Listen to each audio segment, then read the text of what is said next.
अल्हम्दुलिल्लाहि व कफ़ा व सलामुन अला इबादिहिल्लज़ीना इस्तफ़ा अम्मा बाद।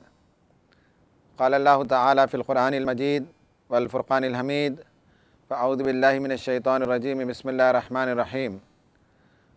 व मिन आयातिहि अन ख़लक़ लकुम मिन अनफुसिकुम अज़वाजन लितस्कुनू इलैहा व जअल बैनकुम मवद्दतन व रहमा इन्न फ़ी ज़ालिका लआयातिन लिक़ौमिन यतफ़क्करून। सदक़ल्लाहुल अज़ीम। रब्बि इश्रह ली सदरी व यस्सिर ली अमरी वहलुल उक़दतम मिन लिसानी यफ़क़हू क़ौली। रब्बि यस्सिर वला तुअस्सिर व तम्मिम बिल खैर सुब्हानका ला इल्म लना इल्ला मा अल्लमतना इन्नका अंतल अलीमुल हकीम। ख़वातीन व हज़रात, खुशगवार ख़ानदान के मौजू पर इस वक्त इंशाअल्लाह कुछ बातें आपके सामने अर्ज़ करूँगा, इसलिए कि खुशगवार ख़ानदान बनाना मर्द की भी ज़िम्मेदारी है, औरत की भी ज़िम्मेदारी है। खुशगवार ख़ानदान बनाने का कोई रेडीमेड फार्मूला दुनिया में मौजूद नहीं है। वो एक तख्लीक़ी तजुर्बा है, क्रिएटिव एक्सपीरियंस है कि हर ख़ानदान जिसमें मर्द और औरत से इसकी शुरुआत होती है, दोनों अपनी अपनी तख्लीक़ी सलाहियतों का इस्तेमाल करेंगे और उसके नतीजे में एक खुशगवार ख़ानदान को वजूद में लाएंगे। इसलिए आज के इस मौजू पर जब मैं बात करता हूँ तो दोनों इसके ज़िम्मेदार हैं। मर्द भी इसका ज़िम्मेदार है, औरत भी इसकी ज़िम्मेदार है। इस सिलसिले में ये बात अर्ज़ कर दूँ कि अल्लाह तबारक व तआला ने दुनिया में दो ही सिन्फ़ें बनाई हैं, दो ही जेंडर्स बनाए हैं, और दोनों जेंडर्स इस तरह से अल्लाह ताला ने बनाई हैं कि दोनों को एक दूसरे की ज़रूरत होती है और दोनों के बग़ैर दुनिया की ज़िंदगी मुकम्मल नहीं होती है।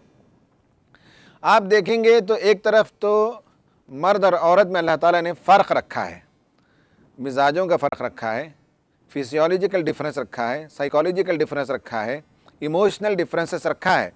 और ये डिफरेंसेस ऐसे हैं कि दोनों को एक दूसरे के फ़रीक़ नहीं बनाते, दोनों को एक दूसरे की पार्टी नहीं बना देते, बल्कि एक दूसरे के रफ़ीक़ बनाते हैं। मर्द को की जो कमज़ोरियाँ हैं या मर्द के अंदर जिन चीज़ों की कमी है या जिन चीज़ों का खला है, वो औरत की वजह से वो चीज़ पूरी होती है।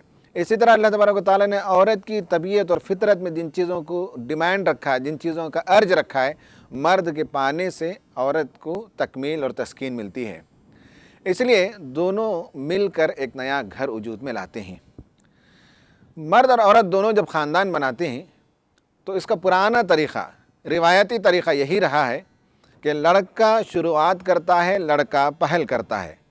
लड़के के ख़ानदान के लोग, जिसमें उसकी माँ, उसका बाप या उसके और दीगर रिश्तेदार, लड़की के घर जाते हैं, तलाश करते हैं, अपने बेटे के मिजाज की मुनासिबत से, उसकी तबीयत की मुनासिबत से एक लड़की तलाश करते हैं और जाकर उनके घर वालों से रिश्ता तलब करते हैं। जब दोनों के दरमियान समझौता होता है, दोनों को एक दूसरे का मिजाज, एक दूसरे का ख़ानदान, एक दूसरे का मेयार सेट होता हुआ नज़र आता है, तो लड़के वाले मुतालिबा करते हैं कि आप अपनी बेटी हमारे घर इनायत फरमाइए। ये जो तरीक़ा है, ये रिवायती तरीक़ा ज़माना जदीद में इस रिवायती तरीक़े से हट कर भी और बहुत से ख़ानदान वजूद में आने लगे, लेकिन माहिरीन नफ्सियात ने इस पर काम किया, रिसर्च किया और तहक़ीक़ करके बताया कि ये जो पुराना रिवायती तरीक़ा है और इससे जो ख़ानदान वजूद में आता है, जिसमें से सिर्फ लड़का और लड़की का मिलाप नहीं होता, बल्कि लड़के के ख़ानदान और लड़की का ख़ानदान, ये दोनों ख़ानदानों के दरमियान एक रिश्ता इस्तवार होता है। इस तरीक़े निकाह को, इस तरीक़े ज़ौजियत को, जिसमें मर्द और औरत दोनों का ख़ानदान इन्वॉल्व होता है, इसको ट्रेडिशनल फैमिली कहा जाता है और साइकोलॉजी की ज़बान में इसे मुस्तहकम ख़ानदान तस्वुर किया जाता है। यानी ट्रेडिशनल फैमिली जो पुराने ज़माने से, जो रिवायती अंदाज से हर कौम में, हर मज़हब में, हर ज़माने में यही तरीक़ा था और इसी तरीक़े पर जो ख़ानदान बनता है उसे ट्रेडिशनल फैमिली कहा जाता है। इसके बरख़िलाफ़ और बहुत से जो ख़ानदान वजूद में आते हैं उसको अल्टरनेटिव फैमिली कहा जाता है। और तहक़ीक़ ने बता दिया कि गुज़िश्ता 50-60 बरस के अंदर अमेरिका और यूरोप में ये ट्रेडिशनल फैमिलीज़ वजूद में आई और रफ्ता रफ्ता ये मालूम हुआ कि इन फैमिलीज़ की ज़बरदस्त ख़राबियाँ हैं। आइंदा नस्ल पर और समाज पर इसके बड़े ही बुरे असरात मुरतब होते हैं अल्टरनेटिव फैमिलीज़ के। ट्रेडिशनल फैमिली में लड़का और लड़की, उसके नतीजे में होने वाले बच्चे माँ बाप के पास पलते हैं। अल्टरनेटिव फैमिलीज़ एक नहीं दसियों टाइप की हैं। जिनमें से एक ये है कि लड़का और लड़की ने शादी की लव के नतीजे में, तो लव मैरिज वजूद में आता है। लड़का और लड़की शादी किए बगैर साथ में रहना चाहते हैं तो उसको लिव इन रिलेशनशिप कहते हैं। लड़का और लड़की दोनों साथ में रहे, उसके नतीजे में बच्चा पैदा हो गया और बीच में ज़िंदगी के लड़का फरार हो गया, तो सिर्फ मदर्स ओनली फैमिली होती है। और कभी ऐसी फैमिली होती है जिसमें अनवेड मदर्स होते हैं, शादी नहीं हुई, सिर्फ माँ थी, किसी और वजह से उसका हमल ठहर गया और वो जो बच्चा पलता है वो अनवेड मदर्स की फैमिली होती है। और ज़माने की बदकिस्मती ये है कि लड़का और लड़का दोनों आपस में जिनसी ताल्लुकात क़ायम करते हैं तो इसको भी फैमिली कहा जाता है। और अल्टरनेटिव फैमिली का ये भी एक स्ट्रक्चर है, गे मैरिजेस होते हैं। ये तमाम अल्टरनेटिव जो सिस्टम है ये समाज के लिए तबाहकुन है। समाज से मर्द और औरत को अल्लाह ताला ने जिस मकसद के लिए पैदा किया वो मकसद इससे पूरा नहीं होता इस तरह की शादियों से, और समाज गिरता चला जाता है, ख़ानदानी निज़ाम टूट जाता है, ख़ानदान की बंधनें ख़त्म हो जाती हैं, बल्कि समाज की चूल्हें, उसके फाउंडेशंस हल जाते हैं। तो इसलिए जो है अल्टरनेटिव फैमिलीज़ को माहिरीन नफ्सियात ने बताया कि ये समाज के लिए बहुत डिज़ास्टर्स है और समाज के लिए बहुत ही तबाहकुन है। अमेरिका में इस वक्त कई किताबें आईं, उन किताबों में इस बात का एतराफ़ किया गया कि ख़ानदान की ज़रूरत है और शादी उसी तरह होनी चाहिए जैसे कि ट्रेडिशनल तरीके से हुआ करती थी। शादी जब लड़का करता है खुशगवार ख़ानदान के लिए पहला फैक्टर जिस पर मैं बात कर रहा हूँ, तमहीद के बाद, लड़का किस मकसद से लड़की तलब करता है। लड़के के अंदर अगर हवस ज़्यादा हो, लड़का अगर ये समझता है कि उसके अंदर किसी चीज़ की कमी है और उस कमी को वो पूरा करना चाहता है एक हसीन औरत से जो उसके लिए टैग की हैसियत से काम आए, उसके लिए कोट की हैसियत से काम आए, उसके लिए एक गोया के ताज बन जाए, तो उस हसीन बीवी के नतीजे में वो चाहता है कि उसकी जो कमी है या तो खुद उसके हुस्न की कमी होती है या कोई और कमी होती है जिसे पूरा करने के लिए वो चाहता है कि हसीन और जमील औरत उसे मिले। जैसे कि कहानियों में परियों के किस्सों में आता है, उस तरह से एक तस्वुर में वो एक परी अपने जहन में समाता है और वैसी ही परी की वो तलाश करता है। तलाश करते करते कमोबेश कोई खूबसूरत और हसीन लड़की, उससे उसकी शादी हो जाती है। अगर मकसद ये है हसीन लड़की की तलाश वो करता है तो ये हवस का नतीजा होता है या कोई कमी होती है जिसके नतीजे में इस तरह की शादी आदमी करता है। मैं इसके जो असरात मुरतब होते हैं उस पर मैं बात करूँगा। कभी मर्द का ख्याल ये होता है कि साहब हम ही एक ऐसे ख़ानदान में पैदा हुए जहाँ हमारी माशी हालात मुस्तहकम नहीं रही, कम से कम हमारी आइंदा जो नस्ल है वो मुस्तहकम रहे, माशी हालत बेहतर हो। तो गुर्बत की निगाह से जब देखता है तो एक मालदार बीवी की तलाश करता है और एक मालदार औरत को शादी करता है ताकि जिस तरह से इसने ज़िंदगी गुर्बत से गुजारी है वैसे उसके बच्चे गुजारने ना पाएँ। इस नुक्ता नज़र से भी आदमी कभी शादी करता है।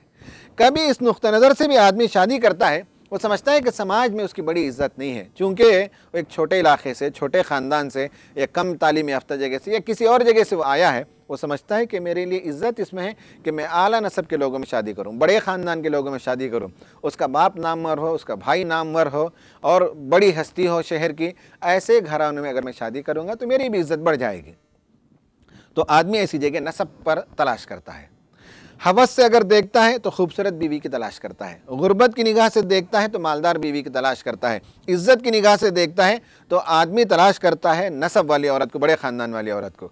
और अगर एक मर्द ये सोचता है कि मेरी एक फितरी ज़रूरत है कि मुझे बीवी मिले और मैं उसके ज़रिए से ख़ानदान बसाऊँगा, तो फिर वह अखलाक वाली औरत को तलाश करता है।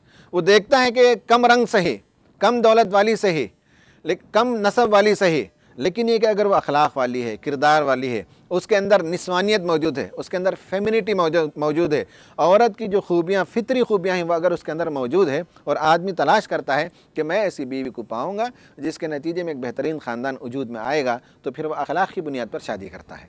और ये सबसे ज़्यादा मुस्तहकम रिश्ता होता है, मुस्तहकम ख़ानदान होता है, और खुशगवारी इस ख़ानदान में सबसे ज़्यादा आती है। नबी सल्लल्लाहु अलैहि वसल्लम ने फरमाया, तुनकाहुल मरअतु लिअर्बा, लिमालिहा वलिहसबिहा वलिजमालिहा वलिदीनिहा फ़ज़फ़र बिज़ातिद्दीन तरिबत यदाक। आपने फरमाया कि औरतों से जब शादी की जाती है तो चार नुक्ते नज़र से लोग शादी करते हैं। एक ये है कि या तो उसके हुस्न को निशाना बनाते हैं, उसके हुस्न को बुनियाद बनाकर शादी की जाती है। या तो उसके नसब को बुनियाद बनाते हैं, या उसकी दौलत को बुनियाद बनाकर लोग शादी करते हैं, और या उसके अखलाक को फ़ौक़ियत देते हैं, तरजीह देते हैं। मैं तुम्हें कहता हूँ कि अखलाक की बुनियाद पर रिश्ता करो, फ़ज़फ़र बिज़ाति दीन, दीन की बुनियाद पर, अखलाक की बुनियाद पर शादी करोगे तो तुम्हारा ये रिश्ता कामयाब होगा। फ़ज़फ़र, कामयाब हो जाओ। और अगर तुमने रिश्ता करते वक्त अखलाक को और दीन को कोई तरजीह नहीं दी, हुस्न को देखा, ख़ानदान को देखा, दौलत को देखा, तो आपने फरमाया तरीबत यदाक, तेरे हाथ खाक आलूद हों। तरीबत यदाक एक मुहावरा है, यानी तू नाकाम हो। खाक हाथ जो है मिट्टी से मिलने का मतलब है आदमी गिर जाएगा। जब आदमी गिरता है तो पहले उसके हाथ मिट्टी में पर गिरते हैं। आपने फरमाया कि ऐसा आदमी गिर जाएगा, ऐसा आदमी नाकाम हो जाएगा। तो मालूम हुआ कि शादी की खुशगवारी, ख़ानदान की खुशगवारी डिपेंड करती है, उसका इन्हिसार है कि औरत से जब शादी की जाती है तो उसके अंदर फेमिनिटी हो, औरतपन हो, निस्वानियत हो, अखलाक हो, दीन हो, किरदार हो। इस बुनियाद पर जो शादी की जाएगी वो शादी मुस्तहकम होगी, वो ख़ानदान मुस्तहकम होगा। मैं मुख्तलिफ केसेस मेरे पास आते रहते हैं, उनके हवाले से बात करूँगा। नाम तो मुझे देना नहीं है और ना जगह बतानी है, अलबत्ता उन केसेस में खुशगवार ख़ानदान के लिए बहुत कुछ सबक मौजूद है।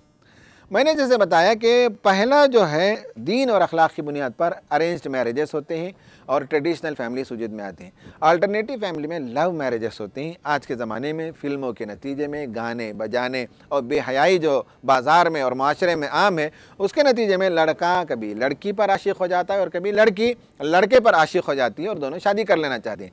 शादी के लिए जल्दी करते हैं, ख़ानदान मुखालिफत करता है, उसके बावजूद ख़ानदान को खातिर में लाए बगैर लव मैरिजेस कर लेते हैं। कुछ दिनों के बाद उस ख़ानदान के अंदर दरारें पड़ती हैं और उसके अंदर फूट पड़ना शुरू होता है, खुशगवारी ख़त्म हो जाती है और हर तरफ से मुसीबतें उबलने लगती हैं। मैं आपको एक केस बताता हूँ कि एक जगह ऐसा हुआ कि लड़की लड़के के हुस्न पर, जमाल पर, उसके हाइट पर, उसकी रंगत पर, उसके चौड़े सीने पर, उसकी बातों पर वो आ गई, उसके जाल में फंसी और उसने कहा कि मैं इसी से शादी करूंगी। घर वालों ने हज़ार मना किया लेकिन उसने उससे शादी की। उसके बाद हुआ यह है कि लव मैरिजेस की नीति में कुछ ही दिनों के बाद रियलाइजेशन हुआ कि असल में लड़का और लड़की दोनों के मिजाज में ज़मीन और आसमान का फ़र्क है। लड़की दीनदार है तो लड़का दीनदार नहीं है। लड़की के अंदर समाजी फ़हम है तो लड़के के अंदर ये सब मौजूद नहीं है। लड़की ख़ानदान चलाने का मिजाज रखती है, लड़के के अंदर ये सारी बातें मौजूद नहीं। तो दोनों में अनबन होती रही और एक दूसरे के ख़िलाफ़ दोनों जो है शिकायतें ले जाते रहे बड़ों के पास। आखिरकार मामला ये हुआ कि मार पीट और हर किस्म का सितम उस लड़की पर होता रहा। ये मामला चल रहा है, लेकिन लव मैरिजेस के नतीजे में वो लड़की भी महसूस करती है कि गलती मैंने की है, अब वापस लौट कर घर जाने का मौका नहीं है। बच्चे भी हो चुके हैं, इसी शौहर के साथ निभा करना है। वो मार भी खाती है, जुल्म सितम को भी सहती है और बेइज्जती भी उससे सहना पड़ता है, ज़िल्लत भी वो गवारा करती है, लेकिन वो न आगे जा सकती है न पीछे हट सकती है। वो फंस जाती है जहाँ वो बड़ों की बात नहीं मानती, अखलाक और किरदार की बुनियाद पर रिश्ता नहीं होता, अल्टरनेटिव फैमिली वजूद में लाने की कोशिश की जाती है तो फंस जाते हैं। और अक्सर व बेशतर लव मैरिजेस का हाल ये होता है। एक लड़का का मामला ऐसा ही आया। उसने कहा कि मैंने अपने एक लड़की से मैंने इश्क किया और उससे मैंने शादी कर ली। उसके बाद यह है कि वो शिकायत करता है कि लड़की बड़ी मगरूर है, लड़की मेरी बात नहीं मानती, लड़की ने एक और लड़की पैदा हो गई, बच्ची पैदा हो गई, तो दोनों मिलकर उस बच्ची को पालने के सिलसिले में दोनों के दरमियान इख्तलाफ। और लड़की ये नहीं चाहती है कि वो लड़का के पास रहे, लड़के की माँ के पास रहे, वो ससुराल नहीं जाना चाहती, वो अपना अलग से जो है क़याम करना चाहती है, वगैरह वगैरह उसके मसाइल।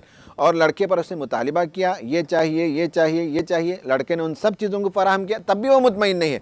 इसलिए कि हुस्न की बुनियाद पर जब शादी की जाती है तो हुस्न का गुरूर सर चढ़कर बोलने लगता है और वो शौहर के बारे में समझती है कि चूँकि मेरे हुस्न की वजह से ये शादी किया है, इसलिए मैं इसे ज़िंदगी भर ग़ुलाम बनाकर रख सकती हूँ। ये केसेस इस तरह से आते रहते हैं आए दिन। केस नंबर 1 में मैंने बताया कि लड़की ने लव किया, ख़ानदान वालों ने मना किया, उसके बाद उसकी मुसीबतें वो सहती है। केस नंबर 2 में मैंने बताया कि लड़के ने इश्क किया, लड़की ने नहीं माना, उसके बावजूद शादी हो गई। तो लड़की आए दिन मुतालिबात रखती है और लड़का उन मुतालिबात को पूरा करते करते करते थक जाता है, लेकिन तब भी मुतालिबात की फहरिस्त ख़त्म नहीं होती। खुशगवारी की शुरुआत होती है रिश्ता का इंतखाब आप कैसे करते हैं। वहाँ आपने मिस किया, वहाँ गलती हुई, तो फिर उसके बाद खुशगवारी का लाना मुश्किल होता है। लाया जा सकता है, खुशगवार ख़ानदान बनाया जा सकता है, खुशगवारी आ सकती है, लेकिन उसको बनाने में कुछ वक्त लगता है। तो पहली चीज़ है इंतखाब, पहली चीज़ है सिलेक्शन ऑफ द स्पाउस। लड़का कैसी लड़की चाहता है, लड़की कैसा लड़का चाहती है, इस बुनियाद पर रिश्ता बनता है। ख़ानदान खुशगवार भी हो सकता है और ख़ानदान के अंदर तलखियाँ भी आ सकती हैं। दूसरी बात है, खुशगवारी में मियाँ और बीवी बनने के बाद घर चलाते हैं, लेकिन एक बुनियादी जो फितरी तकाज़ा है वो है इंसान की जिनसी ख्वाहिशात, जिनसी जज्बात, जिनसी तस्कीन का सामान। कुरान ने कहा है कि अल्लाह ताला की बेशुमार निशानियों में से एक निशानी ये है, वमिन आयाति अन खलक़ लकुम मिन अनफुसिकुम अज़वाजा, तुम्हारे ही जिन्स में से अल्लाह ताला ने तुम्हारे लिए जोड़ा पैदा किया, लितस्कुनु इलैहा, ताकि तुम उससे सुकून पाओ, ताकि तुम उससे तस्कीन पाओ। मर्द और औरत तन्हाई में जब मिलते हैं तो एक दूसरे को सुकून पहुँचाते हैं। इस मौजू पर मुझे तफसील से बात नहीं करना है, सिर्फ मुझे बात ये बतानी है कि फितरत का एक दायरा है, तहजीब का एक दायरा है, इस्लाम के ब्रॉडर आउटलाइंस हैं। इस मामले में इस्लाम जकड़बंदी नहीं करता है।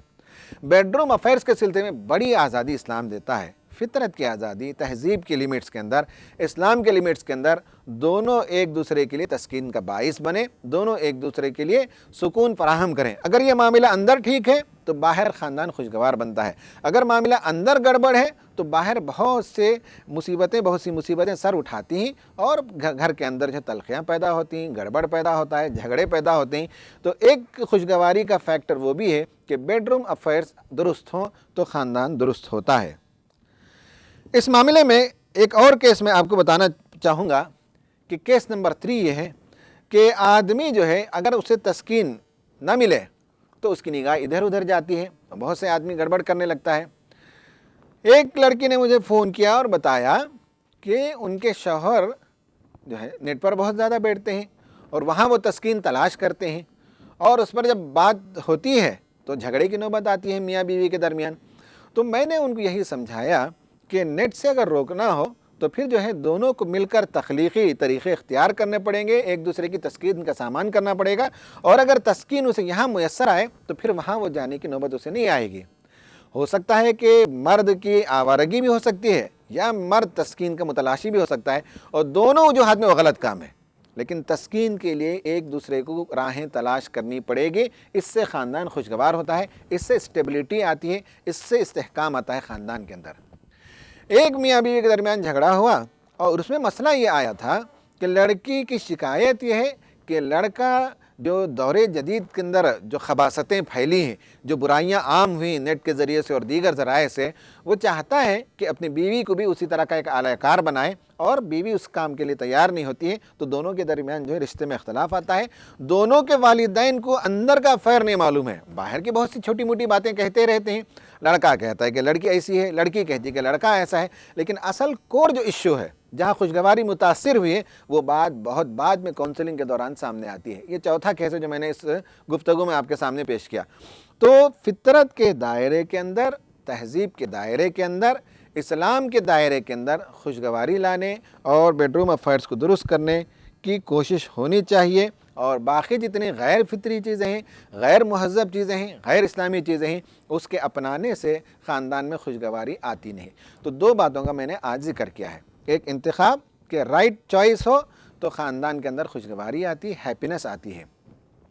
दूसरा ये कि बेडरूम अफेयर्स को दुरुस्त किया जाए तो ख़ानदान मुस्तहकम होता है, खुशी आती है, सुकून मिलता है, और उसका पूरा असर घर पर पड़ता है, भाई बहनों पर, माँ बाप पर, बच्चों पर, जितने लोग घर के अंदर मौजूद हैं उन सब पर भी उस खुशगवारी का असर पड़ता है। और अंदर के मामलात अगर दुरुस्त ना हो, चिड़चिड़ा मिजाज हो, एक दूसरे के खिलाफ शिकायतें हो, लड़ाई हो, इख्तलाफ हो, तो वो स्पिल ओवर होता है और घर के दीगर अफराद को भी वो मुतासिर करता है। खुशगवार ख़ानदान के लिए मैंने मियाँ बीवी के ताल्लुक़ात से 2 बातें अर्ज़ की। खुशगवार ख़ानदान का दूसरा स्टेप, एक स्टेप मियाँ बीवी हैं, तो दूसरे मरहले में जब आते हैं तो बच्चे भी ख़ानदान का हिस्सा बनते हैं। अल्लाह ताला बच्चों से नवाजता है, 1, 2, 3 जैसे जैसे बच्चे बढ़ते चले जाते हैं ख़ानदान का दायरा वसी होता चला जाता है। बच्चे भी हमारे लिए बहुत बड़ा सरमाया है। या तो वो हमारी इज़्ज़त का बाइस बनते हैं, या हमारे इफ्तिखार का सरमाया बनते हैं, या उनकी हरकतों से वो हमारी नाक कटवा देते हैं, ज़िल्लत का बाइस हो जाते हैं। डिपेंड करता है कि कैसे हम बच्चों की तरबियत करते हैं। बच्चों की वजह से भी घर के अंदर खुशगवारी आती है, ख़ानदान के अंदर खुशियाँ खेलने लगती हैं। तो बच्चों की तरबियत के ज़िम्मन में भी दो बातें मैं अर्ज़ कर देता हूँ, और दो बातों को अगर हम पेश नज़र रखें तो हमारा घराना जन्नत नुमा घराना बन सकता है। नंबर एक है कि बच्चों को मोहब्बत देनी चाहिए, लव देना चाहिए, रेस्पेक्ट देना चाहिए, रिगार्ड देना चाहिए। हर इंसान के अंदर, हम समझते हैं कि छोटा बच्चा है, लेकिन बच्चे के अंदर भी अपना एक सेल्फ रेस्पेक्ट होता है, अपना एक सेल्फ एस्टीम होता है, अपनी इज़्ज़त उसकी निगाह में होती है। जब हम उसे गाली से, मार से, तंज से, मजाक से उसके साथ बिहेव करते हैं तो उसका सेल्फ एस्टीम गिरता है, उसका सेल्फ रेस्पेक्ट मुतासिर होता है, और उसके नतीजे में वो रिएक्शन में वालिदैन की इज़्ज़त नहीं करता, वालिदैन के साथ बुरा बर्ताव करने लगता है। मैं पांचवा केस का तस्करा करता हूँ कि एक लड़की का इश्यू हमारे पास आया, वालिदा केस लाई थी। वालिदा का ये कहना था कि रिश्ते के इंतखाब के सिलसिले में हमारा एक चॉइस है और लड़की अपना एक अलग चॉइस रखती है। हम चाहते हैं कि इस लड़की की शादी फ़लाँ जगह हो, फ़लाँ जगह हो, फ़लाँ मेयार से हो, और लड़की जो मुंतखब करती है उनके हिसाब से, माँ बाप के हिसाब से वो बहुत पस्त मेयार है, बहुत छोटे दर्जे का लड़का है, इसने मुझसे शादी नहीं करना चाहती। ये झगड़ा आया था। इस मसले में लड़की ने ये बात कही कि बहुत सी बातें, कि देखिए अमीन साहब, हमारे वालिदैन ने मुझे खाना भी दिया, कपड़ा भी दिया और तालीम भी दिया, लेकिन जो चीज़ उन्होंने नहीं दी वो मोहब्बत नहीं दी।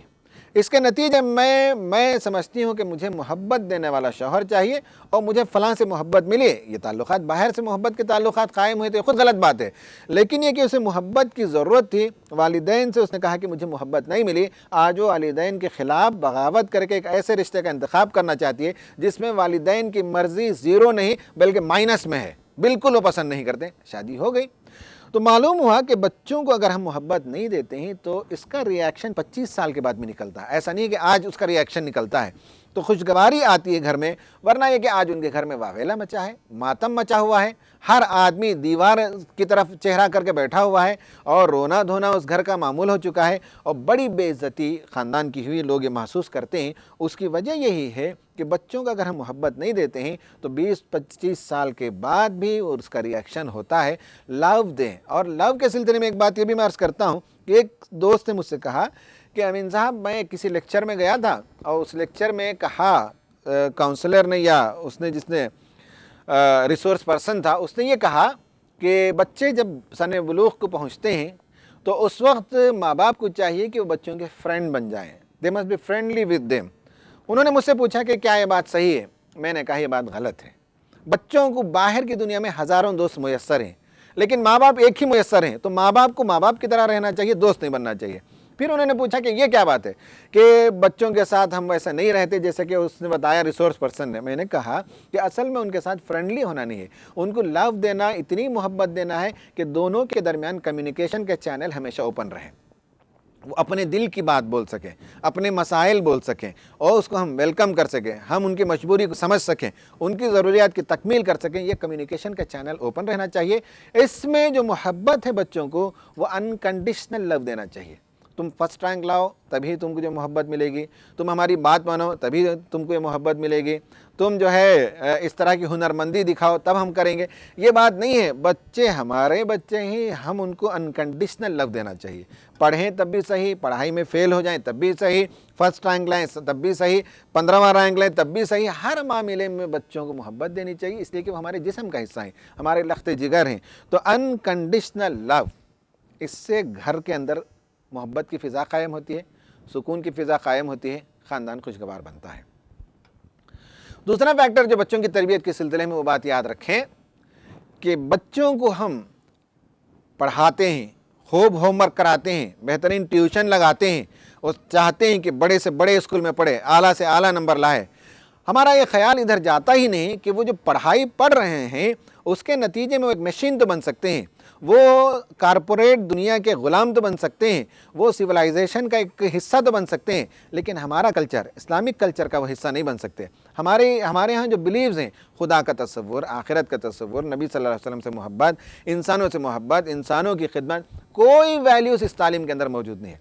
माँ बाप की पूरी निगाह तालीम और बेहतरीन स्कूल और कीमती से कीमती फ़ीस देते हैं, बेहतरीन लिबास पहनाते हैं, उनकी हर ख्वाहिश की तकमील करते हैं, लेकिन वैल्यूज़ चूँकि स्कूल में नहीं मिल पाते तो वैल्यूज़ को घर में भी इनकलकेट नहीं कर पाते, उसकी तरफ हमारी तवज्जो नहीं होती है। तो वैल्यूज़ और अक़दार नहीं होने के नतीजे में यही बच्चे कल के दिन जब बड़े होने लगते हैं तो उनके नतीजे में, उनके बिहेवियर के नतीजे में उनकी मादा परस्ती होती है, उनका न माँ बाप से ताल्लुक़ है न ख़ानदान से ताल्लुक़ है, वो सिर्फ जो है अपनी दुनिया बनाना चाहते हैं।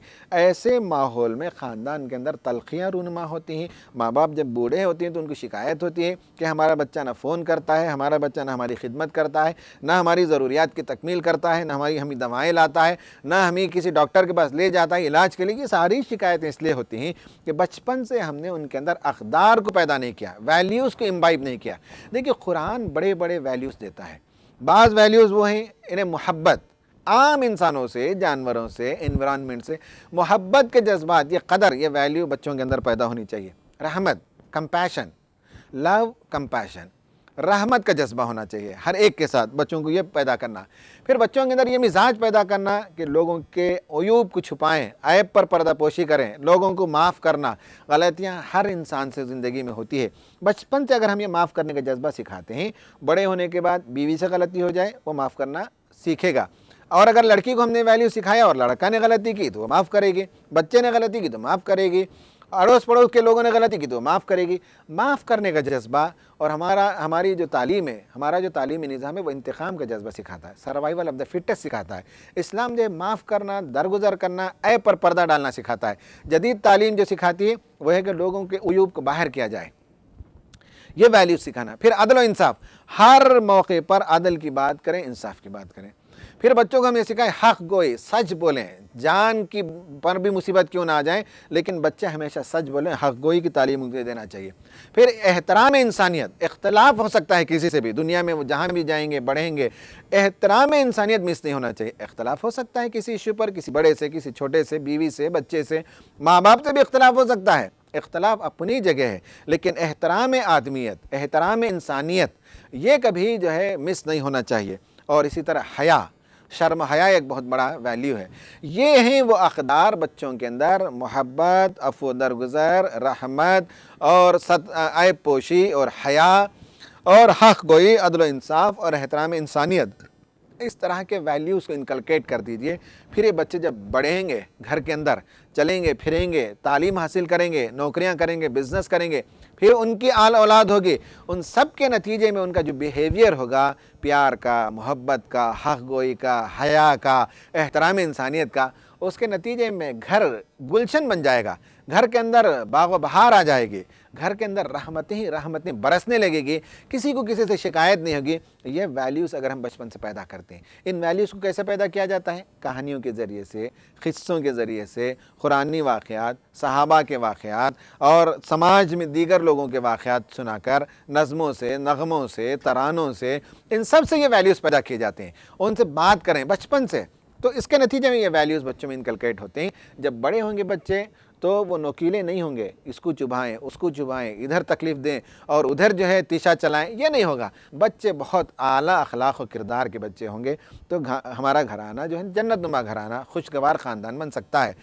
तो मैंने दो बातें बच्चों के सिलसिले में की। एक ये है कि बच्चों से मोहब्बत करें, हम बच्चों से अनकंडीशनल लव करें और कम्युनिकेशन चैनल हर उम्र के हर हिस्से में ओपन रखें। और दूसरी बात मैंने बताई कि बच्चों को ज़ाहिर से ज़्यादा बातिन को संवारने की तवज्जो दिलाएं, उनके अंदर वैल्यूज़ पैदा करें, उनके अंदर अक़दार पैदा करें और उसके नतीजे में वो एक बहुत ही बेहतरीन इंसान, कुरान जिस इंसान को देखना चाहता है और कुरान का जो मतलूब इंसान है वो इंसान हम पैदा कर देंगे। तो फिर जहाँ भी वो जाएंगे, घर में रहेंगे तो घर खुशगवार, ऑफिस में रहेंगे तो ऑफिस में सब उन लोगों को चाहने लगेंगे, जहाँ भी दुनिया में वो जाएंगे सब लोग बच्चों से खुश होंगे, उन बच्चों के किरदार से मुतासिर होंगे। तो मियाँ बीवी के सिलसिले में दो बातों की तरफ मैंने इशारा किया है। इंतखाब सही हो तो ख़ानदान खुशगवार होगा और मियाँ बीवी एक दूसरे के लिए तस्कीन का बाइस बने तो ख़ानदान खुशगवार होगा। बच्चों के सिलसिले में मैंने बताया कि बच्चों को उससे मोहब्बत करें, टूट कर मोहब्बत करें तो ख़ानदान खुशगवार होगा और बच्चों को मक़दार सिखाएं तो इंशाअल्लाह ख़ानदान मुस्तहकम होगा, खुशगवारी आएगी, प्यार और मोहब्बत की फ़िज़ा कायम होगी। अल्लाह ताला से दुआ है कि अल्लाह तबारक व तआला हमारे ख़ानदानों के अंदर इन अक़दार को पैदा फ़रमाए और हमारे घराने को अल्लाह ताला खुशगवार घराना बनाए। आमीन। व आखिर दावाना अनिल हम्दुलिल्लाहि रब्बिल आलमीन।